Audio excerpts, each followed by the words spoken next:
Assalamualaikum warahmatullahi wabarakatuh.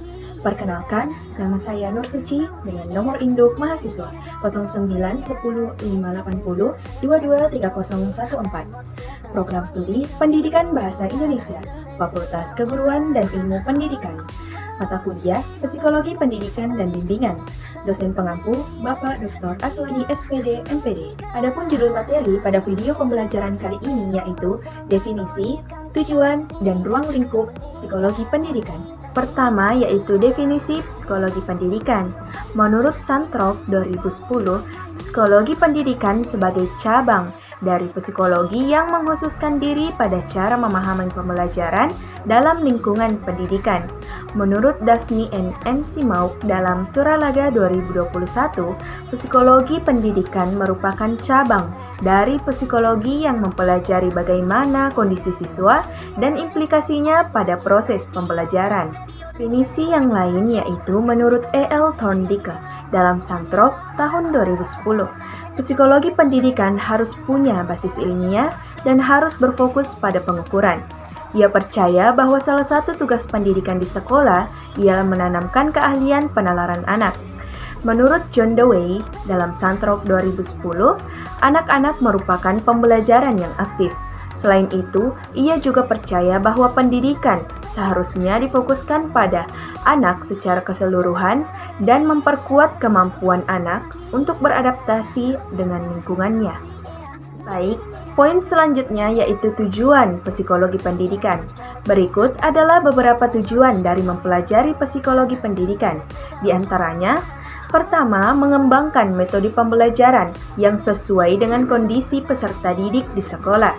Yang kedua, yaitu memaksimalkan pembelajaran sebagai upaya untuk mencapai tujuan pendidikan nasional. Yang ketiga, memperkokoh sistem pendidikan dengan memaksimalkan SDM di dalamnya.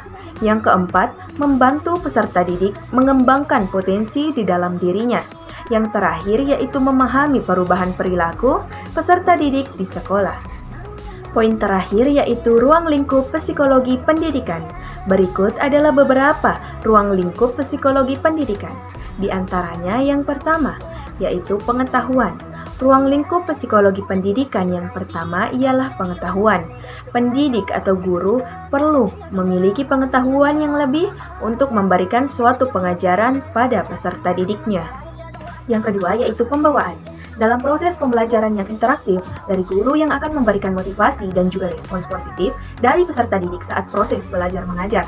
Pembawaan ini biasanya dimiliki seorang pengajar sebagai gaya penyampaian materi yang mana melibatkan adanya konsep pengajaran selama belajar di kelas. Yang ketiga yaitu proses-proses tingkah laku. Sujarbrata mengungkapkan bahwa psikologi pendidikan dapat ditinjau secara dinamis, yakni mencakup adanya perubahan perilaku seperti perubahan perilaku karena pertumbuhan dan perkembangan, dan perubahan perilaku karena belajar merupakan faktor yang penting dalam pembelajaran. Yang keempat yaitu hakikat dan ruang lingkup belajar. Hakikat merupakan suatu hal yang mendasari berlangsungnya proses belajar dan mengajar. Hakikat dan juga ruang lingkup belajar mengacu pada proses pembelajaran, misalnya terjadinya interaksi dan juga materi yang diberikan kepada siswa. Yang kelima yaitu perkembangan siswa. Guru akan mempengaruhi perkembangan siswa dari tingkah laku yang ditunjukkan ketika di kelas dan adanya ketertarikan atau suatu keaktifan siswa dalam mengikuti pembelajaran dan juga hasil yang didapatkan ketika tes. Yang keenam yaitu faktor yang memengaruhi belajar. Berlangsungnya situasi belajar juga berpengaruh terhadap proses pembelajaran. Situasi belajar misalnya tempat dan suasana yang memengaruhi keberhasilan mengajar seorang guru. Ketujuh yaitu pengukuran pendidikan. Pengukuran pendidikan merupakan evaluasi yang dilakukan terhadap peserta didik setelah mendapat proses pembelajaran dalam waktu tertentu untuk mengukur perkembangan pendidikan yang didapat. Yang kedelapan yaitu